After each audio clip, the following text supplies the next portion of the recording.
शाहनवाज और मैं हूं आपके साथ। अपनी नियुक्ति की जायज मांग को लेकर डीएड अभ्यर्थियों का आमरण अनशन आज 14वें दिन भी जारी रहा। कड़ाके की ठंड और भूख के कारण कई प्रदर्शनकारियों की स्थिति नाजुक बनी हुई है। वहीं कई अभ्यर्थियों को आज फिर एक बार अस्पताल में भर्ती कराया गया। अभ्यर्थियों की हालत दिन ब दिन बिगड़ती जा रही है और सरकार अपनी कुंभकर्णीय नींद से जागने को तैयार नहीं। सुप्रीम कोर्ट और हाई कोर्ट के स्पष्ट आदेशों के बावजूद प्रशासन की चुप्पी से आक्रोशित युवाओं ने कई बार सरकार तक अपने खून से खत लिखकर अपनी व्यथा तक पहुंचाई, पर इन सब के बावजूद सरकार ने इनके बारे में जानने को कोशिश भी नहीं की। वहीं इन अभ्यर्थियों के परिवार वाले इनसे वापस आने को कह रहे और पिछले 3 वर्षों से मानसिक और आर्थिक प्रताड़ना शुरू है। देखिए इस पर रायपुर के तूता थाना स्तर पर आज डीएड अभ्यर्थियों को नियुक्ति की मांग करते हुए आमरण अनशन पर बैठे पूरे 14 दिन हो गए हैं। 14 दिनों से इन लोगों ने खाना पीना अपना त्याग दिया है। डॉक्टर भी इन्हें बार बार सलाह दे रहे हैं क्योंकि इनकी तबीयत लगातार बिगड़ती जा रही है। आज भी कुछ लोगों को हॉस्पिटल रेफर किया गया है, लेकिन उसके बावजूद ये खाना नहीं खा रहे और इनकी ये जो आमरण अनशन चल रही है उसके प्रति सरकार की उदासीनता अभी भी बरकरार है। हम बात करेंगे अभ्यर्थियों से, अब पूछेंगे कि दीदी आप लोगों के अनशन को आज 14 दिन पूरा हो चुका है, आप लोगों ने अन्न का एक दाना नहीं लिया, आप लोगों की तबीयत लगातार बिगड़ती जा रही है, आप लोग को लग रहा है कि अब छत्तीसगढ़ सरकार आप लोगों की बात सुनेगी? मैं यही कहूँगी कि छत्तीसगढ़ सरकार को तो सुनना पड़ेगा। हमने तो ये ठाना है कि अब जब तक हम नियुक्ति नहीं लेंगे तब तक हम नहीं जाएंगे। अपने बच्चों को, अपने सास ससुर को क्या मुंह लेके जाएंगे, क्या मुंह दिखाएंगे? या तो हम यहाँ से मृत्यु लेके जाएंगे या नियुक्ति लेके जाएंगे। ऐसे हम लोग जाने वाले नहीं हैं। और हमने बाकायदा शपथ पत्र भर के माननीय जो मुख्यमंत्री जी है उसके यहाँ हम हाउस गए थे, वहाँ पे सौंप के आए हैं कि अब हम लोग अनशन पे बैठ गए, चेतावनी दे दी है कि हमने अब तो हमें नियुक्ति दीजिए, क्योंकि हमने सुप्रीम कोर्ट हाई कोर्ट सब तरफ से जीत लिया है। बस हमारे नाम भी लिस्ट में है, आपको सिर्फ नियुक्ति देना है। जो आप लोग ने बर्खास्त किए थे बीएड वाले, उनकी जगह पे हमें रिप्लेस बस करना है, उसकी प्लेस पे हमें बैठाना है। बाकी बजट का इशू नहीं है, ना कुछ का इशू नहीं है, तो आप देखिए करके। और हम ऐसे जाने वाले नहीं है घर पे, तो हम नियुक्ति लेके जाएंगे या तो मृत्यु लेके जाएंगे और अनशन हम तोड़ेंगे नहीं। अभी जन संचार में आया भी था कि हमारी नियुक्ति को मतलब हमारी जो एकता है उसको तोड़ने के लिए ये फैलाया गया था कि इनकी जो नियुक्ति है उन्हें रद्द कर दी, यहीं पे रोक दिए गए हैं। जबकि माननीय रिकेश सेन जी ने उठाया था जब विधानसभा में, तो उन्हें शिक्षा मंत्री ने खुद ने साफ साफ बोला था कि रिक्त है पद, लेकिन हम समय सीमा नहीं बता सकते। उसी समय सीमा को हम जानने के लिए यहाँ पे बैठे हैं। और हमने बहुत वो आश्वासन सुन लिया मैम कि अब देंगे अब देंगे। अब हम जब तक हमें नियुक्ति नहीं मिलेगी तब तक हम जाने वाले नहीं हैं। हमने अपने बच्चे को यहीं पे दूध पीते बच्चे को इसलिए नहीं छोड़ा है कि उन्हें मरने दें। हम अपने हक के लिए, उनके भविष्य को सुधारने के लिए यहाँ पे बैठे हैं। अब हम लोग 13 दिन से ऐसे रो के और अपने साथियों को देख के ऐसे हो गया है कि हमारे आँख के आंसू हैं वो भी सूख चुके हैं। और उस सूखने के बजाय उतना तक देने के बाद, अन्न जल ग्रहण त्याग करने के बाद भी हम लोग ने खून से लेटर लिखा है कि माननीय जी अब तो जाग जाइए, जो सोए हुए हो तो जाग जाइए कम से कम। अब क्या पैत्र अपनाएं हम लोग? क्या मरेंगे तभी जानोगे क्या? कई लोग ऐसे हैं, कंडीशन क्रिटिकल है कि आईसीयू में एडमिट है मैम। यहाँ इतनी कड़ाके की ठंड है कि जो घर से निकलने के लिए इंसान सोचते हैं कि हम लोग घर से निकले तो किस हालत में निकले करके। और यहाँ हम लोग कड़ाके की ठंड पे यहाँ पे जो कहीं व्यवस्था नहीं है उसमें हम लोग रात दिन एक कर रहे हैं ताकि हमारी नियुक्ति मिल जाए।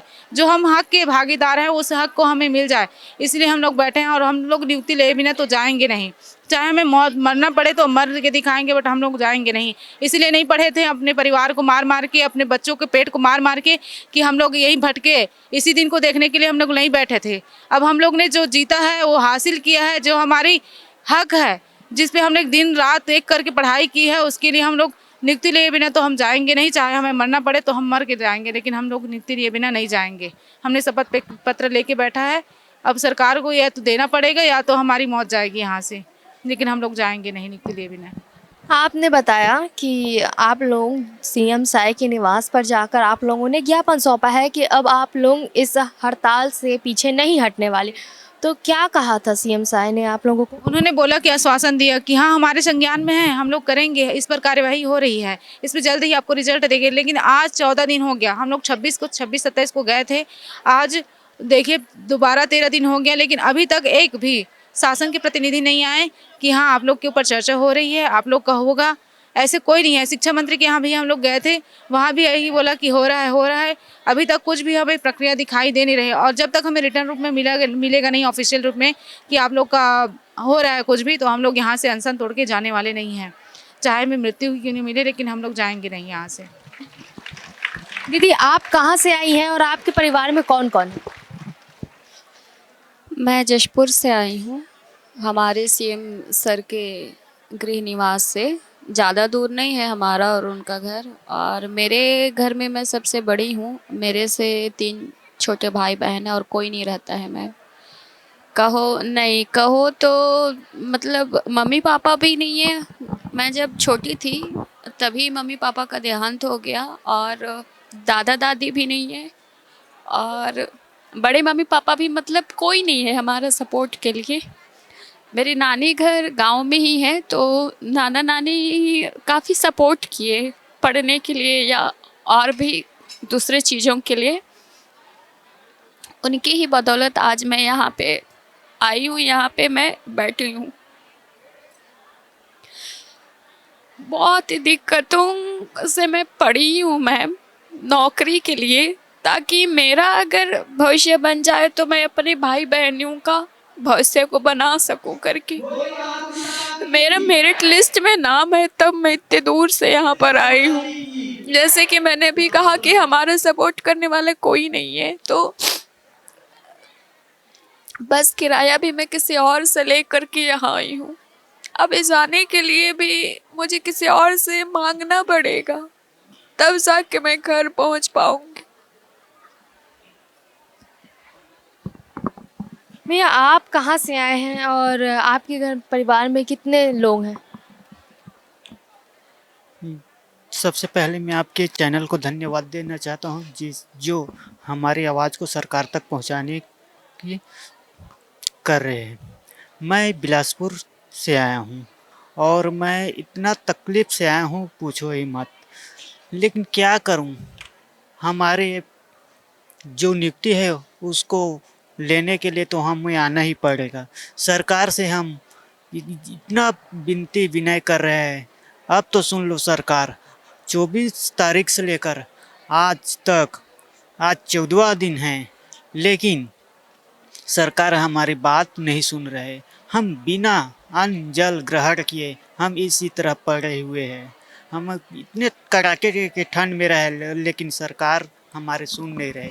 हमें उम्मीद है कि सरकार हमारी आवाज़ को सुनेंगे और समझेंगे और हमें नियुक्ति पत्र देंगे, लेकिन सरकार हमें ऐसे नौबत में न छोड़ो कि हमें अनहोनी हो जाए। इसलिए सरकार से निवेदन करता हूँ, रिक्वेस्ट करता हूँ कि वो हमारी बातों को सुने और हमारे नियुक्ति पत्र देने की जल्द कृपा करें। दीदी, आपने बताया कि आपके परिवार में कोई नहीं है, सिर्फ आपके 3 छोटे भाई बहन हैं, आपके नाना नानी हैं, आपकी स्थिति अभी बहुत ख़राब है। उसके ऊपर से आप ये आमरण अनशन पर बैठ गई हैं कि आपके परिवार वाले आपको बोलते हैं कि ये अनशन छोड़कर आ जाओ वापस घर। हाँ, मेरे भाई बहन कंटिन्यू कॉल कर रहे हैं जब से मैं आई हूँ तब से। तो मेरी बहन बोलती है कि छोड़ो, रहने दो, नौकरी की ज़रूरत नहीं है, हम जैसे जी रहे थे हम वैसे ही जिएंगे, हमें अच्छा ज़िंदगी नहीं चाहिए करके।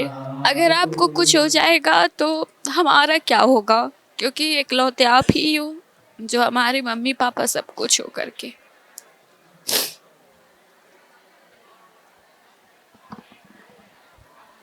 दीदी, अगर इतना कुछ हो जाने के बावजूद सरकार की तरफ से अगर आप लोगों को नाउम्मीद होकर अपने घर जाना पड़ा, तो फिर उसके बाद आप सरकार को क्या कहना चाहेंगे इसके लिए? पहली बार मैम तो हम लोग अनशन तोड़ के जाएंगे नहीं। हमने ये ठाना है। मैं अपने बच्चे को इसलिए छोड़ के नहीं आई हूँ कि मैं यहाँ पे बिना मुक्ति ले हुए जाऊँ। मैं या तो मैं जाऊँगी तो ऐसे रहेगा कि मैं अपने मुंह पे कालिक पोत के जा रही हूँ। एक तो ऐसा है कि हम लोग, एक लेडीज़ है, हमारे साथ साथ समाज में भी ये कह रहा था कि ये गई थी तो गई थी कहाँ, क्या ऐसे कहीं से ये कुछ चरित्र पे उंगली उठाते हैं कि गए थे तो कहाँ गए थे, उसका जवाब दो। तो हमें, एक तो मैं घर से लड़ाई करके आई हूँ कि मेरे बच्चों को, अभी 2 साल का है तो उसको संभालने वाला कोई नहीं है। ज़बरदस्ती मैं छोड़ के आई हूँ ताकि मैं नियुक्ति लेके ही जाऊँगी। और अगर मैं नियुक्ति लेके नहीं गई तो मुझे चरित्र के साथ साथ समाज में कालिक पोतना पड़ेगा। आस पड़ोस के सब लोग यही मान रहे हैं कि ये नियुक्ति लेने गई है, इनका लग गया है, तो मैं क्या जवाब दूंगी समाज को और अपने घर वालों को? मुझे तो कालिक पोत के ही जाना पड़ेगा, ऐसा रहेगा। मैं अपने बच्चों को क्या जवाब दूंगी जो जिनको मैं छोड़ के आई हूँ, जिनको मैं ये कह के आई हूँ कि बेटा मैं नियुक्ति लेके आऊँगी, आपके भविष्य को संवारूंगी। तो मैं ऐसे नहीं कर सकती। मैं बिना नियुक्ति के जा ही नहीं सकती। या तो मुझे मरना पड़ेगा तो मैं यहीं मर जाऊंगी, लेकिन मैं जाऊंगी नहीं। चाहे मुझे पेट्रोल जला के खुद के ऊपर आग बुझाना पड़ेगा तो मैं खुद अपने आप को जला के मार डालूंगी, लेकिन मैं जाऊंगी नहीं घर। दीदी, आप जो इस तरीके से अनशन पर बैठ गई हैं, आपके घर वाले, परिवार वाले चिंतित हो रहे होंगे। आपने बताया आपके 2 साल का एक बच्चा भी है, तो लोग बोल रहे होंगे, परिवार वाले बोल रहे होंगे कि तुम्हारे होने से परिवार है, नौकरी छोड़ो वापस आओ, ऐसी कोई बात परिवार की तरफ से बोली जाती है? कंटिन्यू आ रहे हैं मैम कि आ जाओ ऐसे करके, लेकिन मेरे जो सास ससुर वृद्ध हो चुके हैं और मेरे पति हैं जो मुझे मजदूरी कर करके पढ़ाए थे, अब उनकी आस मैं ही हूँ जो विश्वास हुए कि अगर मैं गवर्नमेंट जॉब ले लेती हूँ एक भी, तो मेरे सास ससुर के साथ साथ मेरे घर का स्थिति है वो सुधर जाएगा। मैं अपने बच्चों को अच्छे से एक पढ़ाई दे पाऊंगी, अच्छे से जो एक होना चाहिए एक गृहस्थी जीवन है वो संवर जाएगा। मेरे पास ना खेती किसानी के लिए नहीं जमीन है, नहीं कुछ है। जो भी था मैंने सुप्रीम कोर्ट, हाई कोर्ट लड़ के मेरे जो गिरवी थे वो भी मैं बेचा दी। अब मेरे पास कुछ भी नहीं है जो मैं उनके लिए एक अच्छी जिंदगी दे पाऊँ। अब मेरे पास यही है। अब सबके पास सबकी आस मैं ही हूँ, एक जो आस को लेकर मैं बैठे हैं सब लोग कि ये कुछ हो जाएगा तो इनका मतलब हमारे इनके साथ साथ हम लोग का जिंदगी भी अच्छे से बीतेगा। अब मैं इसके सिवा मेरे पास कोई चारा नहीं है और मैं तो तैयारी करने के लायक भी नहीं हूँ, मेरा उम्र निकल जाएगा मैम, तो मेरे पास अब मरने और नियुक्ति लेने के सिवा कोई ऑप्शन ही नहीं है। 14 दिन पूरे हो चुके हैं इनके आमरण अनशन पर बैठे हुए, लेकिन सरकार की तरफ से अभी तक कोई भी सकारात्मक पहल नहीं की गई है।